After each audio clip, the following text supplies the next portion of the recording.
Hey, this is Lotus Comics Press. We're here with Glenn Morshower, otherwise known for the next generation of Star Trek.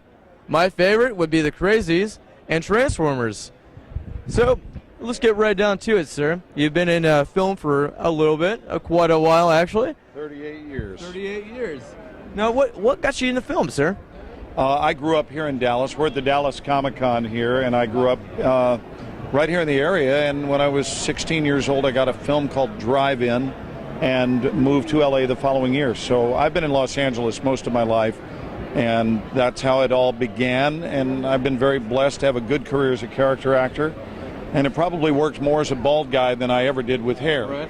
Right.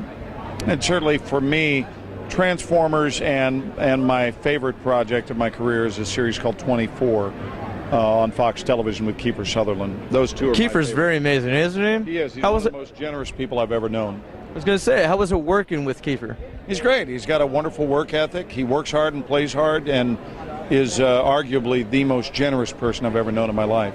Yes, sir. Yes, sir. So, Transformers, all-time favorite. I used to watch them when it was a cartoon. And when they transpired that, how was it working with the cast and the director and all of that stuff? Well, it was great for me, although I didn't, because my generation, we were beyond that. Our children were raised watching Transformers, so my son is a real purist.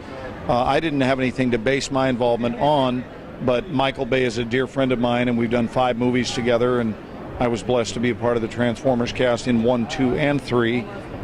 Despite the fact that my character died in the first one, which was kind of unusual. Right. And you played all different types of roles, anywhere from like Star Trek to the Crazies, and the other favorite I had was probably the Crazies. And so, I mean, that's a different type of genre altogether. Yeah. So mindset was, how did you actually, I guess, let me ask you this, how did you actually prepare for that role in the Crazies, the movie? Well, to me, as an actor, you have a responsibility to take what's written on the page and bring it to the screen, no matter what it is. So when I read over the script, I really liked the role. That's why I was willing to do it. It was a small role, actually, but I'd only done 2 other horror films, and I was just ready for something that was a change of pace. I also did not have to be in uniform, which was appealing to me. And they got a big, loud announcement right now.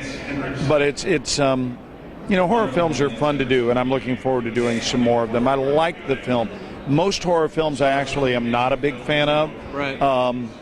I don't like the way I feel coming out of them, but I thought the Crazies was done incredibly well, and I don't say that because of my involvement. My involvement in it is not why I think that. I just thought it was a really, really cool film. Yeah, and me as well. And not with the film students that are just now out there we're kind of a geeky website.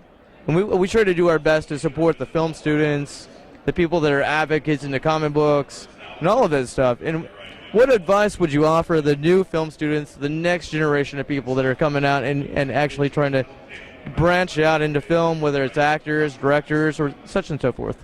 The answer to that is it would be the same really thought that I would offer anyone regarding their own future, which is to know in your deepest heart of hearts that your dreams are entirely havable. I don't think there's anything more important than knowing that.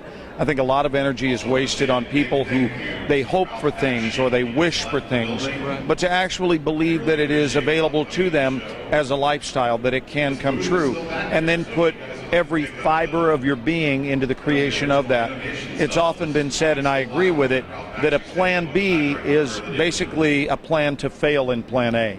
That's really why people make plan Bs. So I'm not a big fan of plan B living at all. I believe when you invest wholeheartedly in plan A is what comes to fruition. So on a personal note, are you a comic book advocate? I have no background in comic books whatsoever, and openly admit that. I just don't, but I'm amazed at the number of fans all over the world, because I've done a lot of these cons.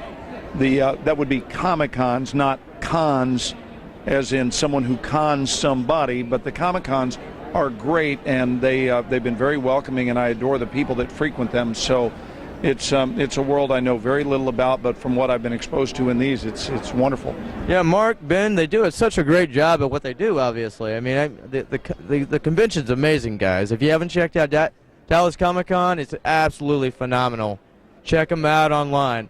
But last but not least, we kind of want to wrap up, and we certainly don't want to disrespect your time here. Thanks, but we do have one last question for you. Sure. If you had to pick your favorite superpower, what would it be?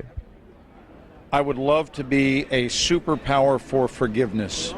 That's a good one, man. And we've never heard that on Lotus Comics. I'd love to have, and of course, if you had a big F on your shirt, someone might think it stood for something else. But truly, if I had a big F on my shirt and a cape to go with it, I would fly around the world encouraging people to forgive others and primarily forgive themselves for any shortcoming they've ever experienced in their own life. I think the world would be a much better place to live if we all practiced the art of forgiveness. I totally agree, sir. Well, thank you for your time. You bet. This is Lotus Comics Press, guys. Glenn Morshower, guys. Come check him out. Last but not least, do you have a fan site that our fans can check you guys out? I do. They can go to either glennmorshower.com, that's Glenn with two N's, and my last name is Morshower, or they can go to glennsmile.com, GLENNSMILE.com.